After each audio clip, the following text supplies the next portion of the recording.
mic on. Hello and welcome to Geoscope with me, Graham Hughes, and Ollie Bowlerhatman. Where's the bowler hat? Man. It's again, as always, it's just out of reach, unfortunately. Hat, men.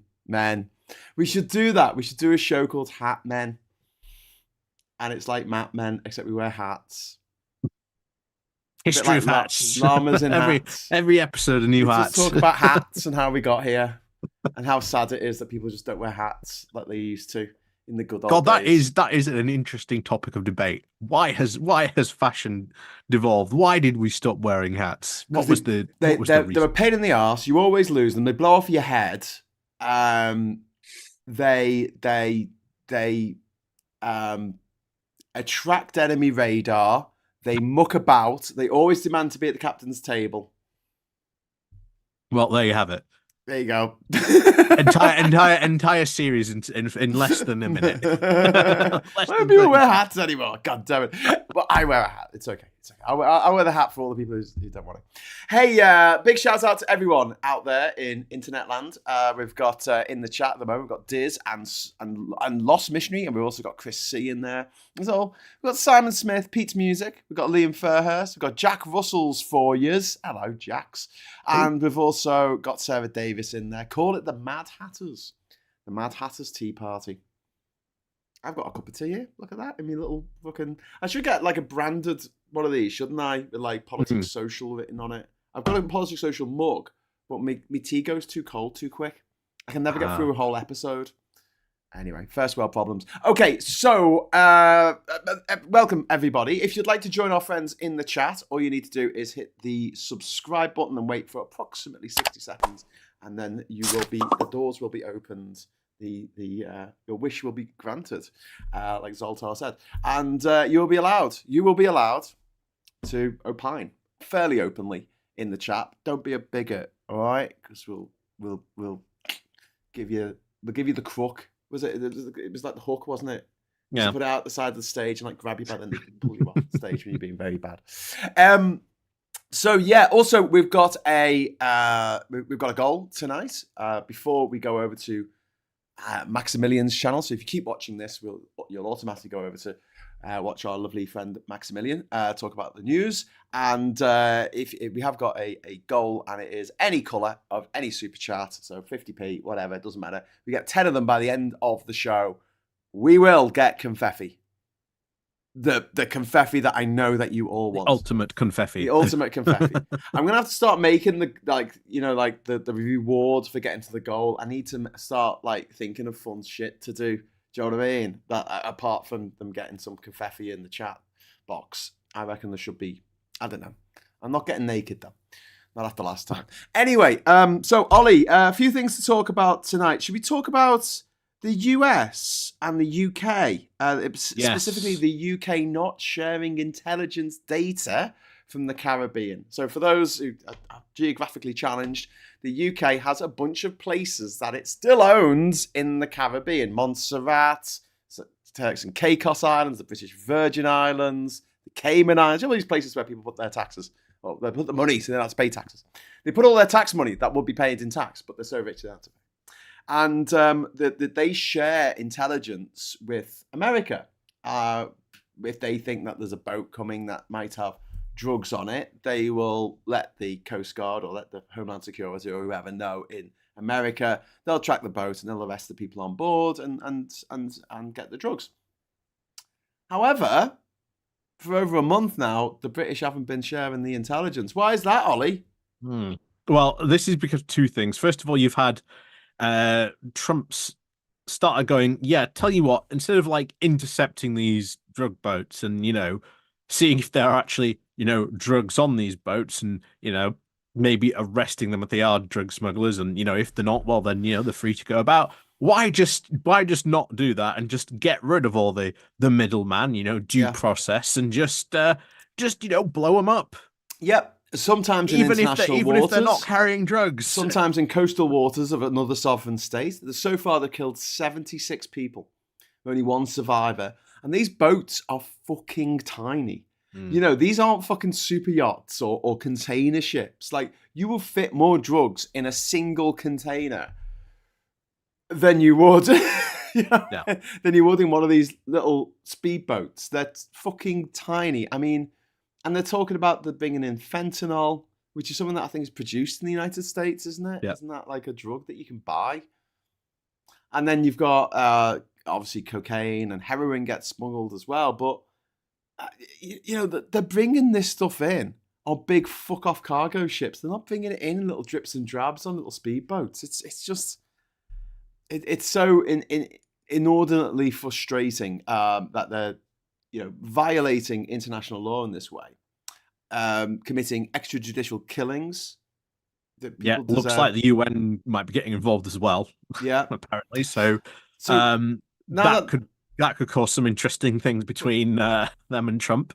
Now that British officials are refusing to pass any signals, intelligence, surveillance data, or maritime tracking information that could help the US select targets for lethal drone or missile strikes against these tiny boats.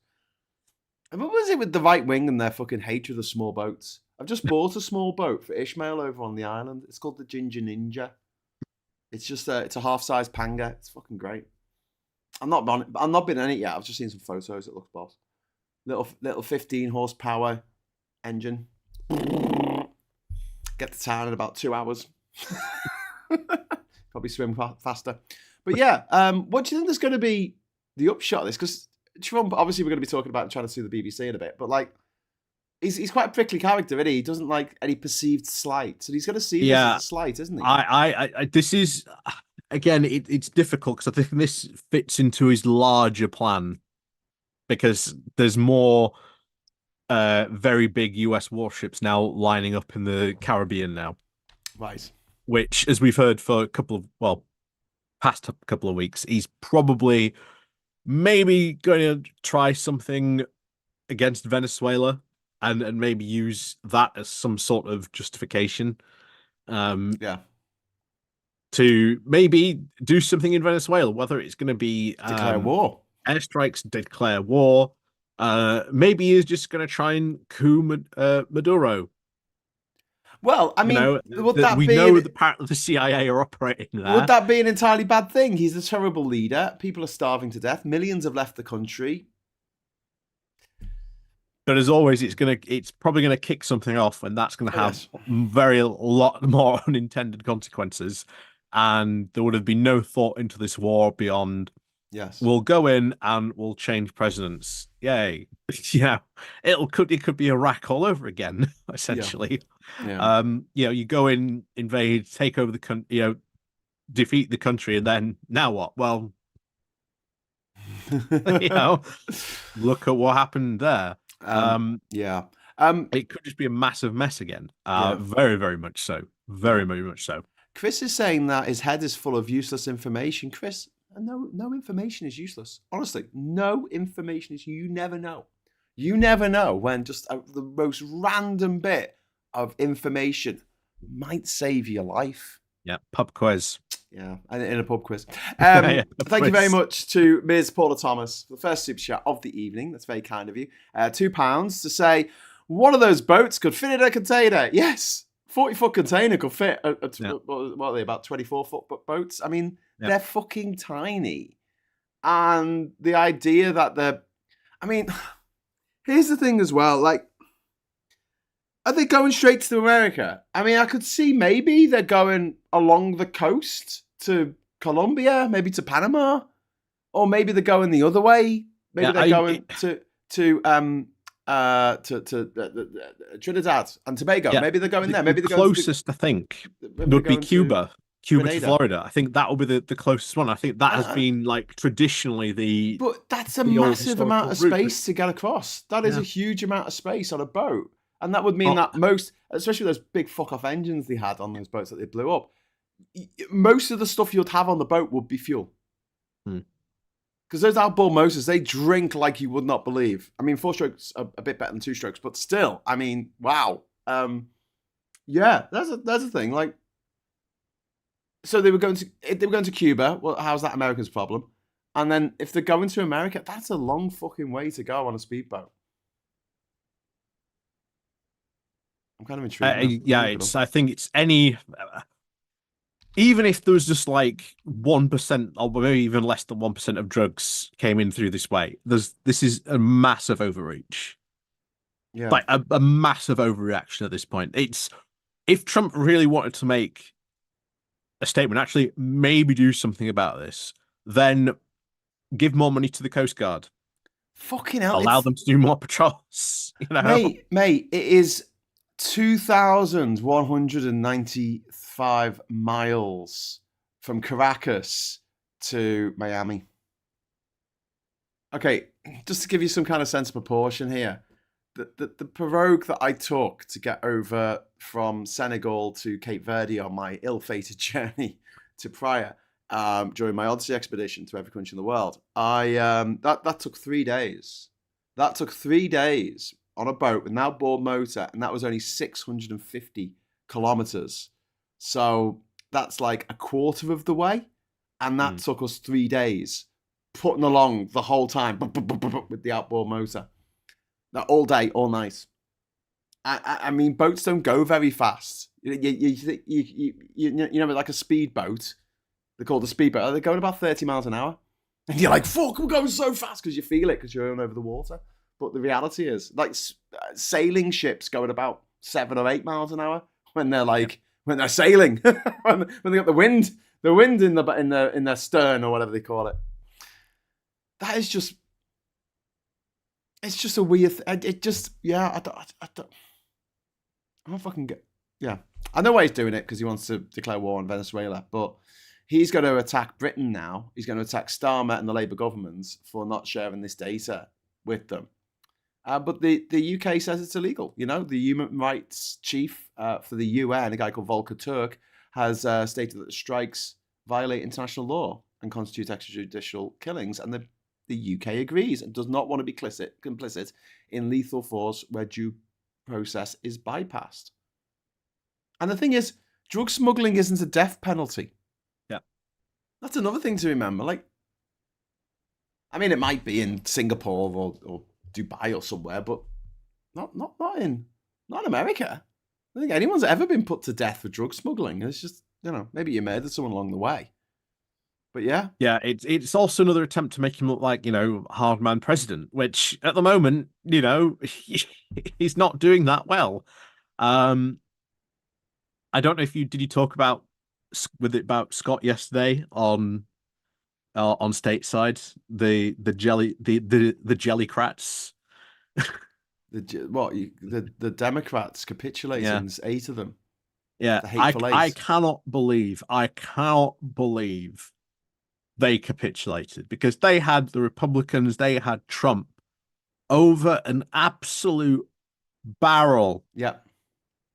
And I can't believe they capitulated for a promise on the idea of, well, tell you what, we'll get a bill done in the next 2 weeks, which in the Senate, which they do not control, which bear in mind, if it somehow magically manages to pass, it would then go to the House, which again they do not control. Yeah. So why are the Republicans going to pass it through there as well? Yeah. And then even then, it would have to go before Trump to sign, which again he could just refuse to sign. Yeah. So there is 3 huge blocks of where everything is just going to fall apart. And in 2 weeks' time, it's just going to fall apart. And those 8 Democrats, and I think 1 independent, I think it was. Well, none of them are standing for re-election. None of them, they already sort of look like fools. None of them are standing for re-election. By the way, I did the distance as the crow flies between Caracas and Miami. Actually, you won't be able to go that way because you have to go round the Big Bottom Peninsula of Haiti. And you've also got to go around Cuba as well. So that adds an extra couple hundred kilometers onto the journey. So it would be 2,400 kilometers in a speedboat. Fuck off. I'm sorry. If you've never been on the fucking water and you think that sort of shit is kind of like possible in a little fucking boat. Well, look, this is why they tried to buy a submarine. If you remember that. Yeah, but that was Mexico, wasn't it? Like, it was just like next door to America. That makes sense. But this is why they tried to buy it. I can't remember which drug cartel did it. Like after the fall of the Soviet Union, they actually tried to buy a nuclear submarine. And Well, there's yeah, just a whole thing about it that the drug cartel actually tried to do that. yeah, yeah. But I mean that's I mean a submarine could be quite big, I guess, to fit all the drugs in. But I mean, I'm thinking about this now, right? Oh, actually, no, it's Venezuela, isn't it? Venezuela, petrol's very cheap. So you could get your gasolina for fucking buttons. Um, okay, so I was going to say you wouldn't make enough profit on the drugs, but you would actually if you were coming from Venezuela and you got all your petrol from Venezuela because it costs literally $1 to fill your tank. I mean, like a Sherman tank, like a Panzer, to fill the entire tank with fuel. So there's no space for people inside. It's just $1. We all know what you meant. It was still funny, says Shinzed. Did I say something funny? I don't know. I don't think I did. I think they're talking to someone in the chat. Power to the people with Graham Price says presidents of the world. The president, the man is a total cock. It's putting it mildly, mate. Putting it mildly. You know, he lacks the warmth and depth. Oh no, that's a cunt. Anyway, so yeah. What do you think's going to come of it? I mean, do you think that Trump is going to make a big deal out of it now, or do you think there's got other things to fucking worry about? I think at the moment, if you look at everything that's going on in America, I am very well. If you've seen the fallout, in fact, have you seen the fallout between Ben Shapiro and Nick Fuentes that's been going on, and the whole MAGA civil war that's going on? Well, this is to do with Charlie Kirk. I think it all goes back to this. Charlie Kirk. Yeah, I think it all goes back to this. I think that a lot of Republicans have finally started to realize that what's life going to be like after Trump? Like, he's not going to be able to run on the next ticket. He's not going to be able to run. Well, even if I don't think he's intending to. I think he's going to find some other way to make it. So yeah, he'll run as like vice president or something like that. No, I don't think he's going to run. I see in my crystal balls that he is going to suspend elections, the midterms, and if he doesn't suspend them, then he'll do things like, the fake electors scheme that he tried to pull off. He's going to do something akin to that. He's going to try and gerrymander and cheat as much as he humanly can. And then if he doesn't get the results he wants, he's never going to get away with if he doesn't get the results he wants, he's already proven that he's happy to starve Americans, to starve American children. He would never, ever get away with suspending the midterms. Never in the month of Sundays. No, I'm not saying necessarily suspending them, but nerfing them. But something interesting, actually, they did the redistricting in Texas. In California. In Texas. California, and in the response was from California, okay, well, we're going to redistrict as well. That redistricting they did, that gerrymandering they did, was on the basis that a certain proportion of Latino voters were going to vote for Trump. And they're not. As we saw in Virginia and New Jersey, lots of Latino voters are saying, no, can't be dealing with this. So they might have just gifted the Democrats an extra 5 fucking seats, plus the extra 5 seats they're going to get from the gerrymandering in California. But yeah, I can see Trump pulling every trick in the book to get away with this. And he's got the Supreme Court, which he's now asked the Supreme Court to overrule the civil court case that E. Jean Carroll brought against him for rape. And, that's going to the Supreme Court of the United States of America. That's how important that is to the people in charge of America. But I think a lot of Republicans are realizing there's no Trump after this. The era of Trump is over. I very much think they are. And I think a lot of them are finally starting to realize, there's a lot of these white nationalists around here very, very suddenly.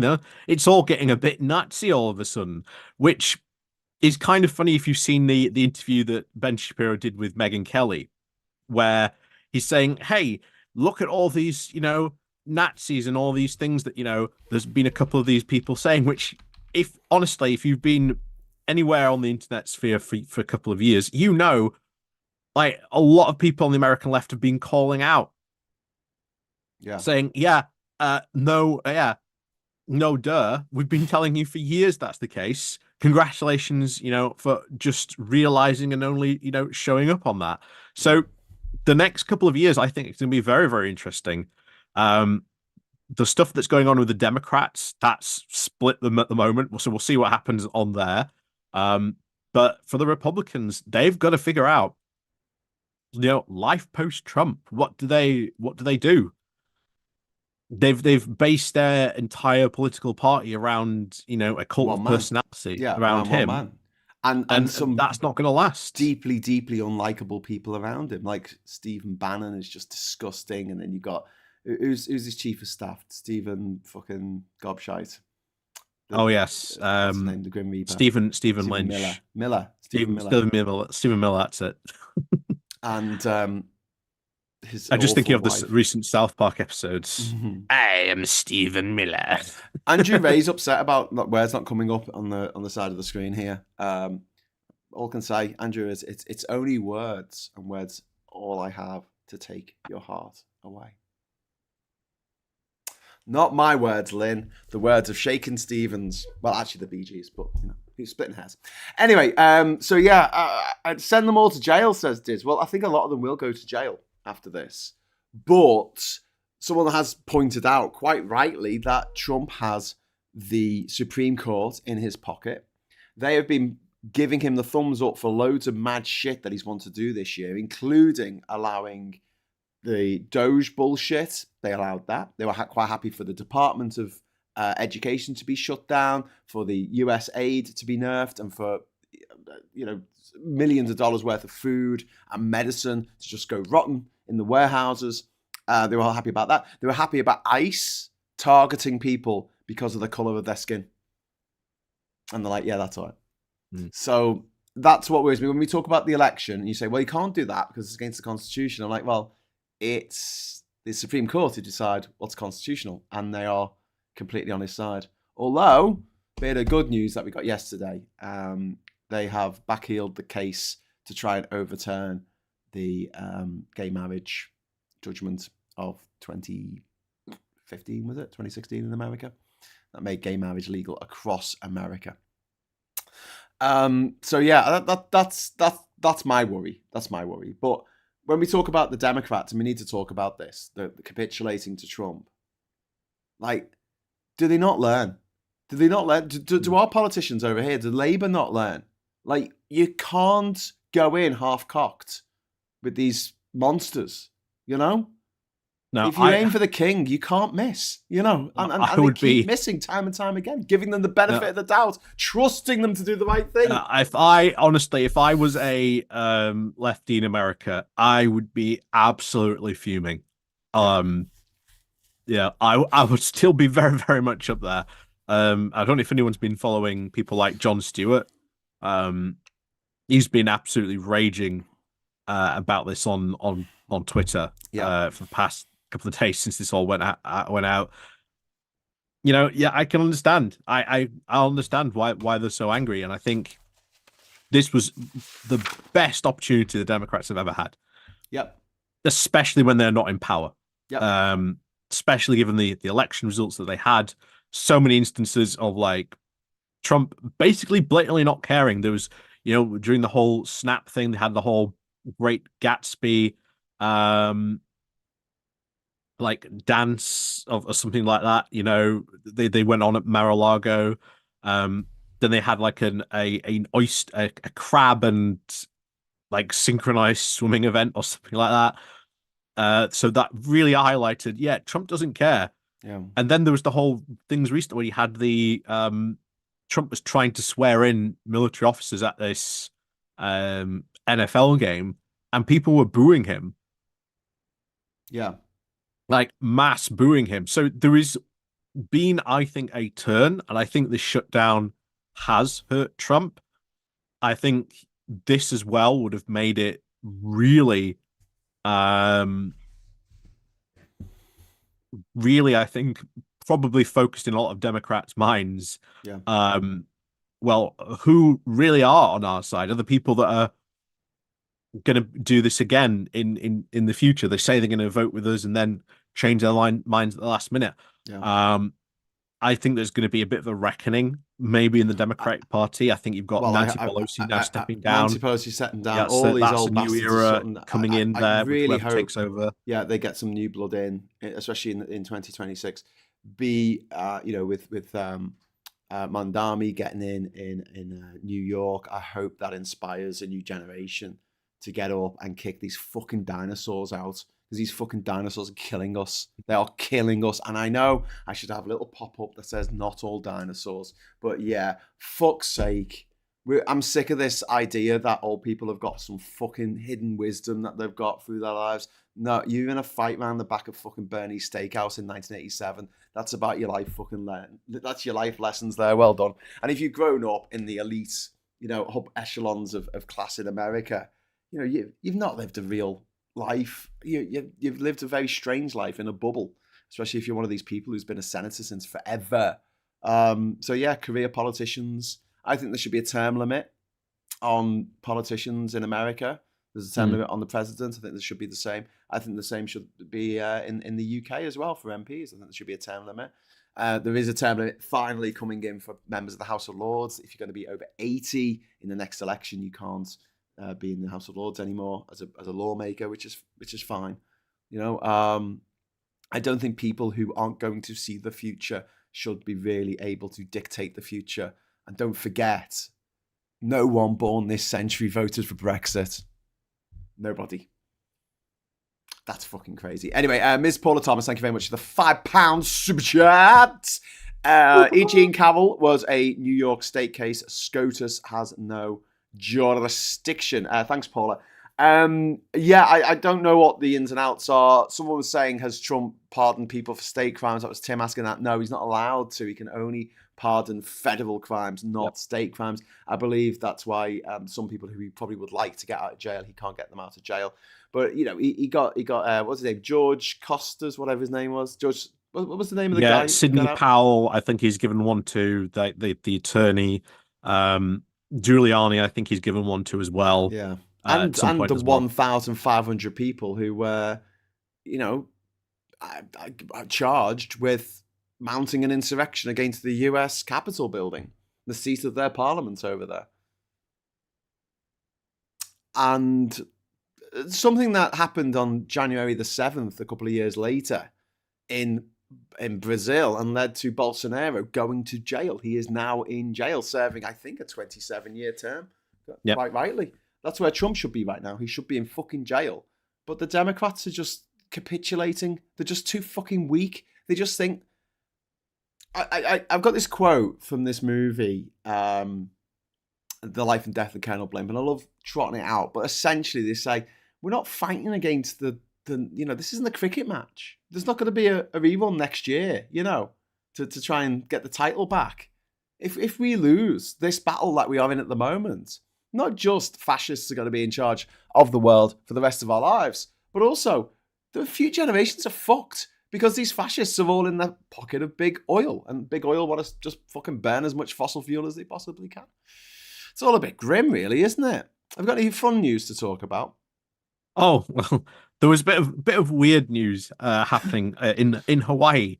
Hawaii. This is really, really, really strange. This. So there's a type of seal in Hawaii, and for some unknown reason, marine biologists do not know why. Yeah. Eels are getting the seals are getting eels. Try saying that. The seals are getting eels stuck right up their nose.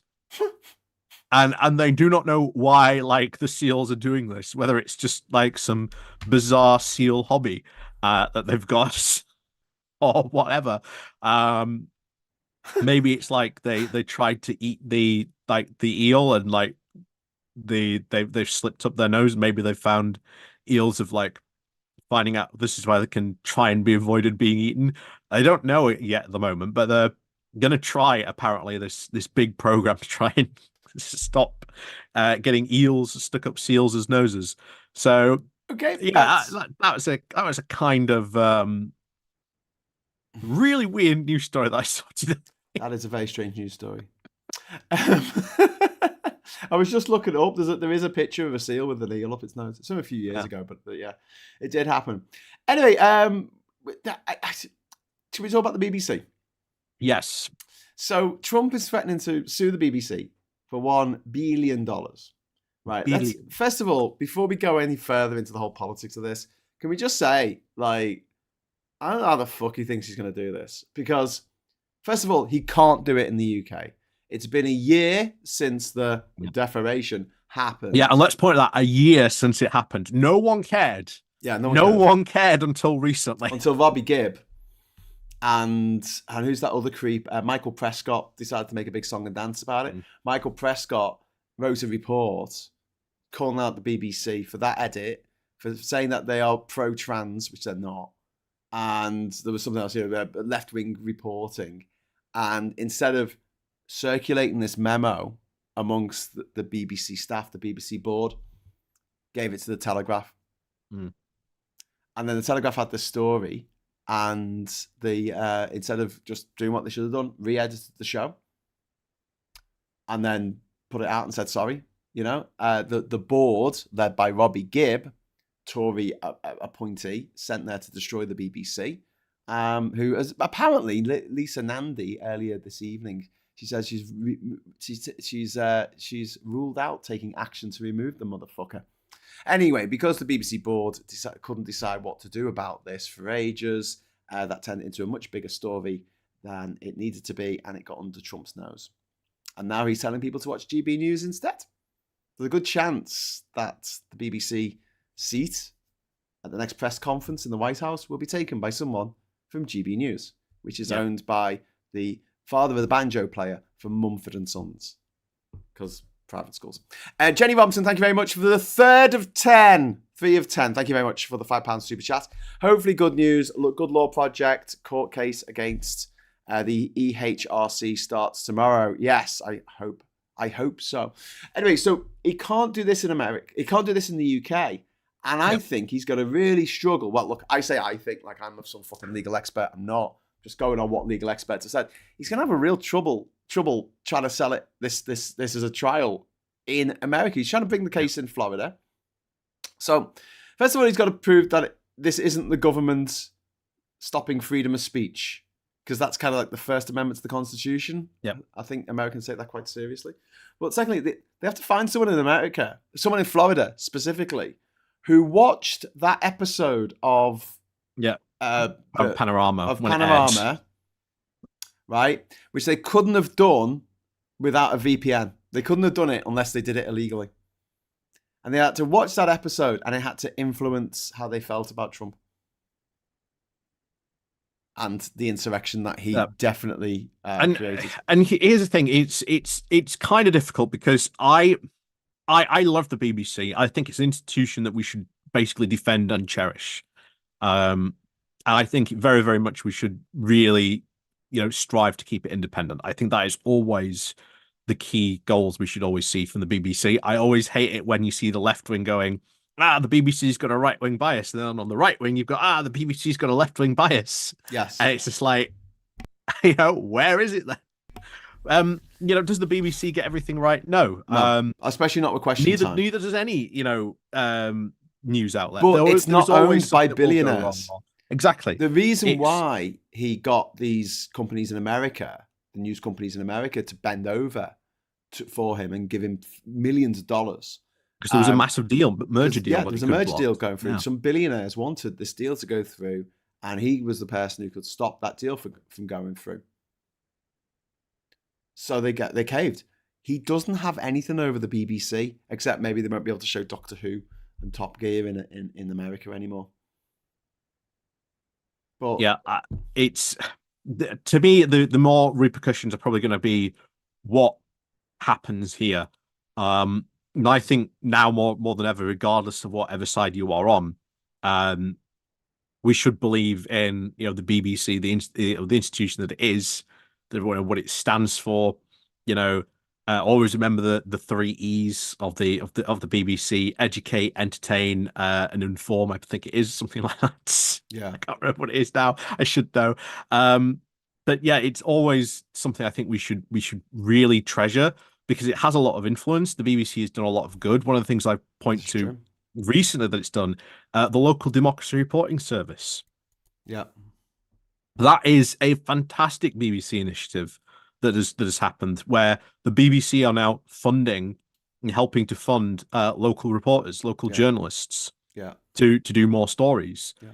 Um, But to people who saw, yeah, I mean, to people there's who saw my interview yesterday, a yeah. lot of people have asked, well, why aren't local journalists doing that? Well, that's because local journalists But aren't there to be the able to cover that the story. billionaire class and their tools like Nigel Farage have been whinging for years about the BBC because they can't control it. They can control Netflix, they can control Disney, they can control Amazon. They can't control what goes out on the BBC, and that's why they fucking hate it. And like you said, we're not saying that the BBC is the be all and end all. Obviously, it does make mistakes, but the good that the BBC does is honestly, like it's hard to sort of, I don't know. It's hard to sort of put into words just how much of an influence, even if you don't watch the BBC, even if you don't have a fucking TV license, Yeah. the amount of influence the BBC has over the And national that's another psyche thing, of buying this that country. influence. Yeah, buying There that are influence. lots of right wingers who would love to buy Yes. that, buy the BBC and Yeah. just buy its influence. Yeah, That would be absolutely. a huge like PR victory for the right if that happened. Blah blah CW. Thank you very much for the £2 super chat. Evening all. Sorry I'm late. You're never late, blah blah CW. Nor are you early. You always arrive precisely when you mean to. So nice to have you. And we got the fourth of our prospectively 10 super chats. So we got 20 minutes left to get the last 6 in. But yeah, I don't want to wax lyrical about the BBC. And like we say, obviously there are some faults. But I think that Ian Hislop made a really good point on Have I Got News For You a while ago, where he said, when people think of the BBC, it's not just the news. If the news fucks up, Panorama fucks up, or the Question Time or whatever, you've still got those natural history shows, which would not exist. They would not exist the way that they're made, the way that they put this stuff together. You've still got all the music, you've still got all the BBC local radio, local radio, which gives people a chance, working class people a chance to get into the media. Go back a couple of years ago, when the Tories cut public broadcasting funding for things like army recruitment, blood drive stuff. They cut all this funding for this. Local radio back then got decimated because of those cuts. And the BBC took it probably the most hardest when those cuts came in. So there's a lot of jobs as well. This is something else a lot of people don't, I think, underestimate. The BBC is a massive job market. Yeah. And not only people who work for the BBC, but surrounding companies that then do business for the BBC, production companies, workshops, etc. There's a ton of stuff that goes on in there and employment that drives. Perfect example, when the BBC moved up north to Salford. Yeah. What was it like then there in that area before the BBC moved? Oh, it was how much jobs was a shithole. Well, it was the old docks, wasn't it? On the canal, it was the old Manchester. Was it the Ship Canal? Was it the Bridgewater Canal? One of the fucking canals. Look at what's happened to Channel 4 when it moved to Leeds. Yeah, when they took over the I can't remember what it was called now. Took over the building in Leeds, but now they've got their northern office there. Yeah. More TV production companies that were already there in Leeds to begin with now have started setting up shop there because they want to do business and they want to do stuff with Channel 4 as well. Yeah. So this is a big employment area. Yeah. So if the BBC ever goes private, you're talking thousands of jobs gone potentially. Yeah.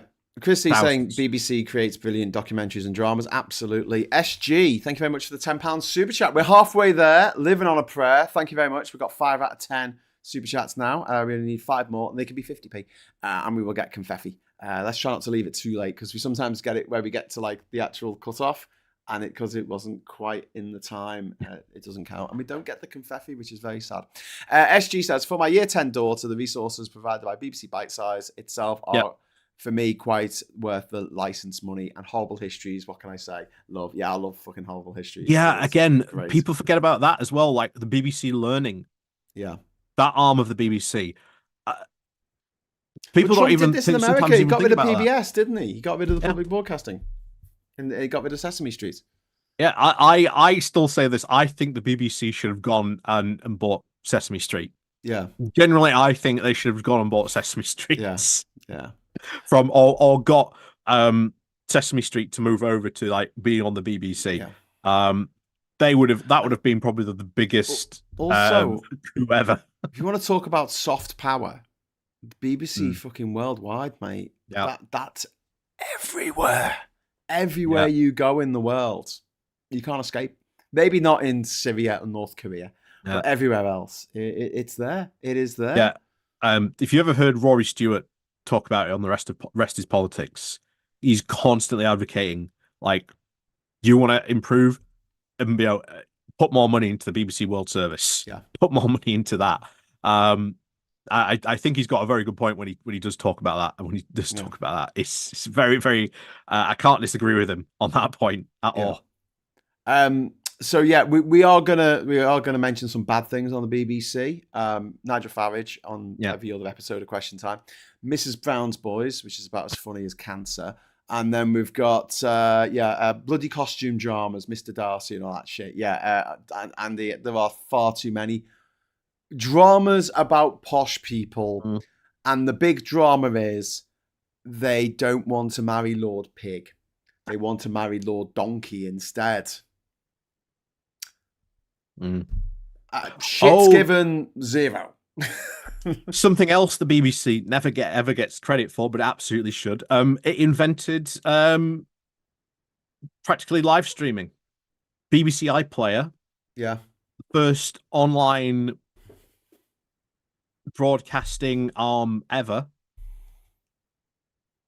If only, at that time we'd actually had a government that had cared to put money into it, which the BBC did ask for, things could be very, very different. Very, very different indeed on that front. You could have had a worldwide potential BBC that could have been looking at like Netflix today. Yeah. Yeah. Honestly, the wasted opportunity that happened. Honestly, wasted opportunity. Yeah. It's all a bit grim. Oh, apparently you can't give 50p. I was just trying to type in 50p there. It came up with £50. Good point. You can't put 50p in idiot, so put a quid in the idiot. Put a £2 coin in the jukebox. I'll sing you a fucking song. Paul Ewan has put £2 in the jukebox. What would you like me to sing you to sleep, Paul? Trump still not suing Channel 4 for the Trump Lies program. He probably doesn't know about it. Do you know what I mean? True. Again, just type in what he wants to give. Quid is the least. Goes to show you the targeted attack that is going on the BBC. Yes, it very much is a targeted attack. But and Kieran Crossan says no Beeb, no young ones. Mm-hmm. Bloody good point. I mean, the someone said earlier that still haven't forgiven the Beeb for Axe and Red Dwarf, but to be honest, I don't think it was a case of it being axed. I think it was more of a case of it being put out of its misery. Because after the writing staff had left, there was only my 2 blokes, one of them left, and it was just getting a bit samey. They kept meeting evil versions of themselves. Every week it was a different evil version of themselves. Maybe this was a gay evil version of themselves. Maybe this was or they found out they were in a game again. Oh no, it wasn't real. It was all virtual reality. Okay, we've done that one. We've done that one, lads. But they kind of painted themselves into a corner on Red Dwarf because the idea was there were no aliens. So you'd only, if they met aliens, they weren't aliens, they were genetically engineered life forms that are out in the outer regions of space that had survived, whereas the human race had died after 6 million years. But yes, no BBC, no Red Dwarf. That is very true. And there's a lot of really good comedy shows on the BBC, and they gave them a chance. And you'll find that a lot of these shows, go back and watch the first season, it's fucking shite. Yeah, and behaving BBC badly. 3. The first season of that, which had Harry Enfield in, by the way, it was crap. First season of Red Dwarf wasn't that good. Or the second season, the third season when it really hit its stride. First season of Blackadder.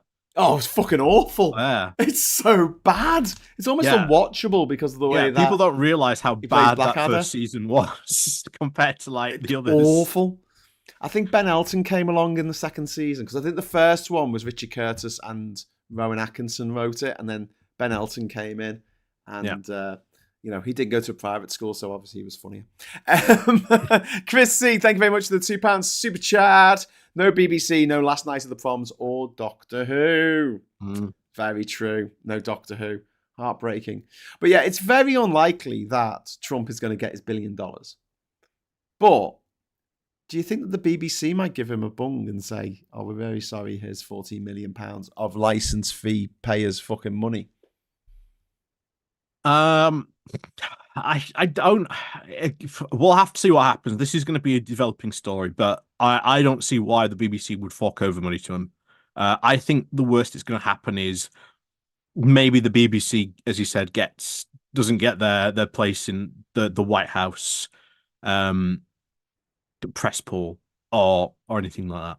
Yeah, I think that's maybe what might happen on this. Well, it's not like they can get any news from the Pentagon anyway, because they're not allowed, are they? Oh, have you heard some of the stories of this? I heard that Hegseth has a makeup studio that he's had installed in the Pentagon. So it's when you see an article and you think this has got to be The Onion, this can't be real, and then like you click on it and it's like, oh, this is real. This isn't satire. Oh, we just had another super chat in. Thank you very much to Martin Harrow. Hello, Mr. Harrow. £22. £2 away from becoming a billionaire. Yep, just one more super chat. One more super chat in the next 10 minutes, and we will get confetti, and we'll all have a big party. Actually, it's 12 minutes. You got a bit of time. Go make yourself a cup of tea. Come back. Give us a super chat. All good. All right, Ollie. So what were you saying about the Pentagon? Tell us. Yeah, there's been the goss. So Hegseth has been causing absolute chaos, basically, in there.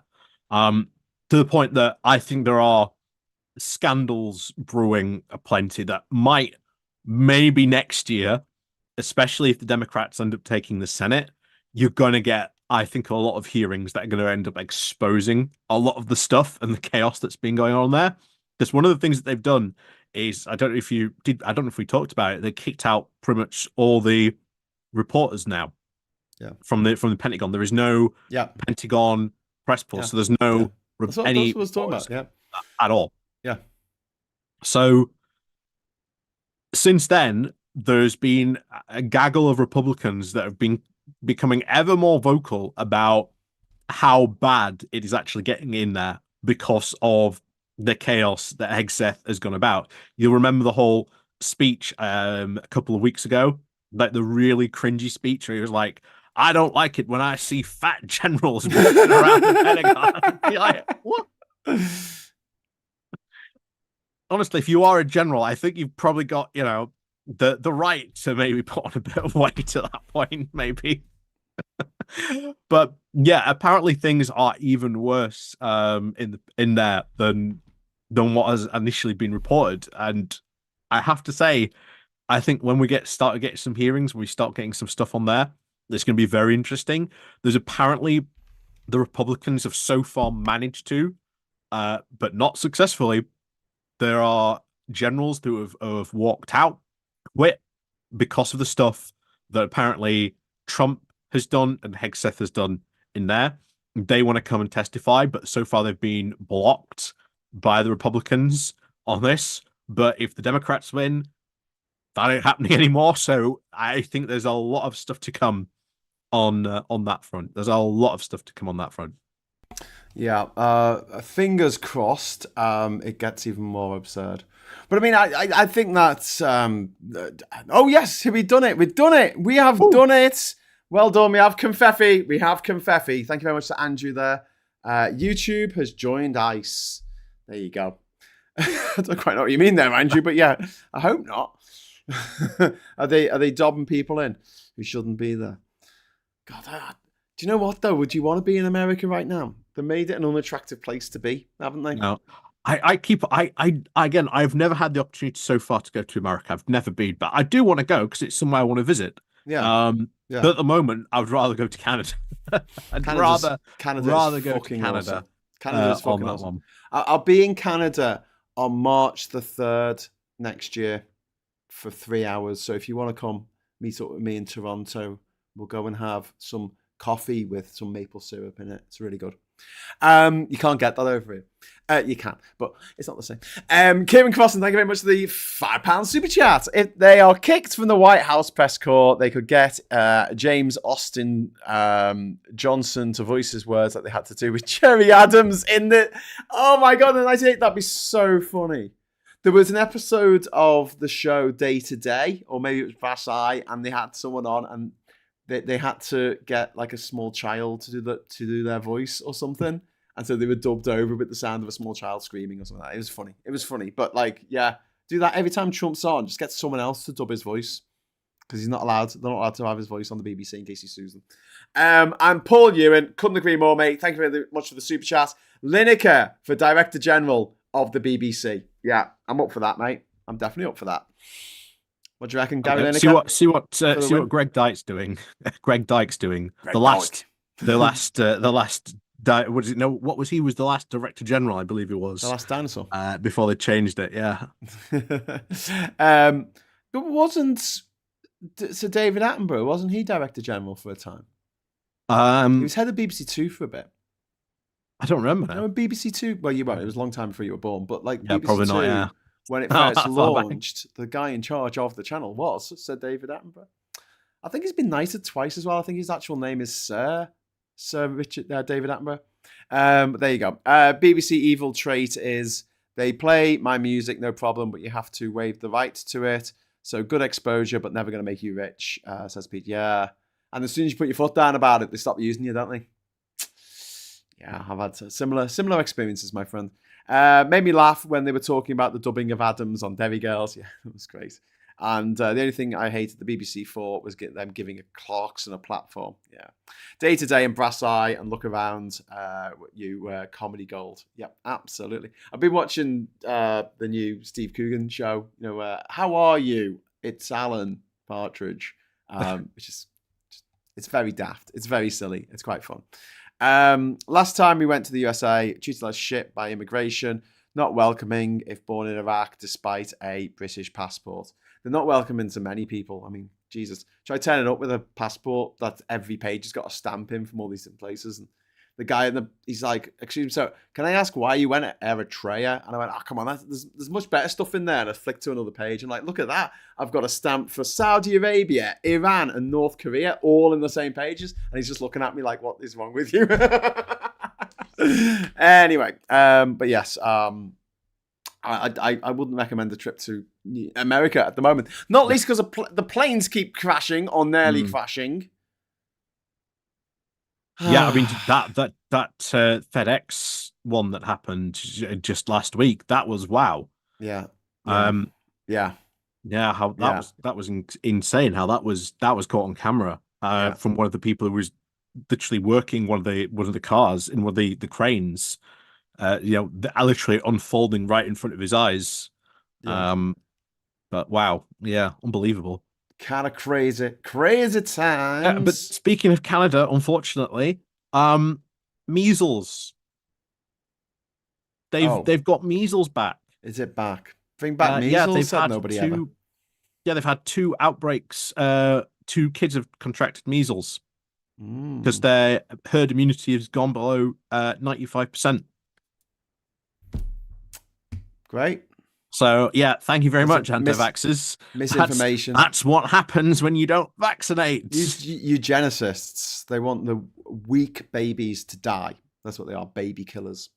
So you meet someone who goes, I don't believe in vaccines. You say, why'd you kill babies? Why is that a thing? Why do you, think that the weak baby should die? Is that a whole, eugenics thing, social Darwinism? Is that your beef? That usually upsets them. They usually either slap me in the face or burst into tears, or sometimes both. There's all shit going down in Nigeria at the moment, isn't it? There's a turf war battle in northeast Nigeria that's left about 200 people dead. But also Trump is thinking of intervening in Nigeria, saying that the Muslims there are killing the Christians, which actually, statistically, more Christians are killing Muslims, or more Muslims are being killed by Christians than the other way around. But, who's counting? Trump certainly isn't. Mm. It's COP30 this week. We should mention that in Belém Yep. in Brazil, the Brazilian I have to say, I'm rainforest. not expecting anything from it, unfortunately. I'm not expecting anything from it. I know that's a really depressing thing to say, and I think it's a really important summit, but I don't know. As long as Trump's president, I don't think any of the cops are going to really come of anything, unfortunately. Yeah. Because America, it's something very much America has to really lead if there's going to be real change. Even if all the European countries said, right, we're going to do this. Well, this is the thing. I think that we could steal a march on the Yanks, right? I'm thinking, statement on this, right? Commonwealth, Latin America, India, which is in the Commonwealth, and China could make our own version of COP, which facilitates, instead of facilitating the trade of fossil fuels, actually facilitates the trade of renewable resources, solar panels, wind turbines, hydroelectric generation, geothermic generation, all that kind of stuff. There's 56 countries in the Commonwealth. It's a quarter of all countries on Earth, and it includes India. Hmm. I honestly, I really do see that as something that Britain could spearhead, and we can work amongst ourselves. Fuck America. America is trying at the moment. Well, it's actually not even trying; it's succeeding in forcing countries to buy its oil, because otherwise it's threatening higher trade tariffs. If we don't, if a place like Japan and the EU don't buy enough oil off them, they'll be held to pay. Yeah. And they're ramping up coal, oil, and gas production in drilling in America, drilling and mining, and sucking it out the ground. Just yeah, really, really all a bit shit. Oh. That actually wouldn't be a bad idea, actually, especially if you made it like a market as well, and you specifically to say like, right, it's going to be these types of materials that we're going to do. Investment might be a bit hard to do for it, Yeah. but no. Depends. Might get a bit political with like trying to build factories and things like that, but it's doable. Yeah. It's just getting the country signed up to it. As with anything diplomatic like that, it is always that thing of sitting down and getting that done. Yeah. Well, I mean, a boy can dream. A boy can dream. So yeah, there's I mean, there's so much shit going on around the world, but there does seem to be a bit of a kickback. And after the election results last week, in which the Republicans got absolutely trounced, and don't forget the elections this year in Australia and Canada in particular, where it looked like it was going to go for their version of the Conservatives, and then it just didn't. Like at the last minute, it was like, no, we don't want Trump. We don't want anything to do with Trump. That's given me a bit of hope. It's given me a bit of a spring in my step. So I'm not all like, oh God, it's all over and it's all shit. I think that this might be the last COP, because there's just no point. I think the people there are just going, there's no point in this. If America's not going to be here, if China's not going to be here, or at least Xi's not going to be there, what's the point of going forward with this? And something better, something more effective should be put in its place, and they shouldn't invite the oil industry states to come along. They shouldn't invite Saudi Arabia. They shouldn't invite Venezuela. They shouldn't invite Angola and Nigeria. No offense to Nigeria, although that is a Commonwealth state. So I suppose that would be part of our group, but it won't be a consensus, all right? Be a majority. This also happened as well recently. Good news from Syria. Syria. Donald Trump has actually met with a new guy who's the Syrian first president. Syrian leader to ever go to America, isn't he? So that was very good, and they've reduced sanctions, which again will be good for Syria because it will help get things back to normal after almost over a decade of civil war. So, I keep on saying, I hope Syria goes in the right direction, and it does. I think, fingers crossed, touch wood, etc. Seems to be going in that right direction. Yeah. Seems to be. Seems to be. There is a little bit of an issue with minorities, religious minorities in Syria being targeted and the government not doing enough to protect them. I'm not necessarily saying it's the government going after these people, but the people who are going after them aren't being reined in, prosecuted, held to account. That's why I was like, things, seem to be. Yeah, it seems to be. It's a bit like if you go to Rwanda, it's incredibly clean and it's incredibly well kept, and they make you wear a helmet if you get onto a motorbike. I mean, it's all very, people abide by road rules and everything. If you spent the previous 9 months traveling around Africa, you might be a little bit surprised. But under the bonnet, the leader, Paul Kagame, is a fucking... Anyway, so on that C-bomb, thank you so much for watching. Thank you to my lovely co-host, Ollie, who you can find on @Bowlerhatman. And he's got an interview with a counsellor, a non-refuck counsellor, to talk about what the refuck fuckers are doing. So check that out. Yes, for well, she's a parish counsellor for is it Cornforth? I believe it is. Cornforth. I don't know where that is. I know Cornsay. But that might be it. Yeah. Oh. I know where Cornsay is. These places outside Yorkshire. I don't know Northwest what it's outside Cornsay Yorkshire, Colony. tent worth going. God's own country. Oh my God. Before we go, so check out Ollie's channel, @Bowlerhatman. I watched the Fantastic Four movie this week. Oh. And it's fucking hilarious. Because, there's this actor who's got like a really, really deep voice. He was in Game of Thrones. He keeps appearing in lots of things. And he's from Yorkshire. And he's got this really, really deep voice. And he plays Galactus in it. I'm going to find out what his name is so I can give him his due. Galactus actor. Ralph Ineson. Ralph Ineson, right? He's the voice of this planet-eating entity called Galactus, right? And he sounds like he's from Yorkshire. He's like, I'm going to come and eat your planet. And I was like, this is brilliant. If the apocalypse was going to come and our planet was going to get eaten, it just takes the edge off. Do you know what I mean? Yeah. That he had a Yorkshire accent. And I just started thinking like, he's like, I'm millions of years old, I am. And I've got an unquenchable hunger for eating planets. And I'm just laughing my arse off. If they think they're going to stop me from having a chunk of planet, they can think again. I'm going to just eat your fucking planet, lads. Lad, don't mess with me. I'll give you a necky thump.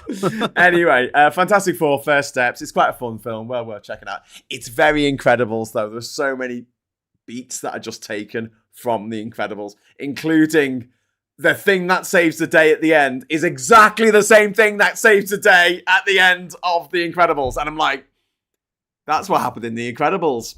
Kinda. Anyway, but good old MacGuffins. You can never have enough of them.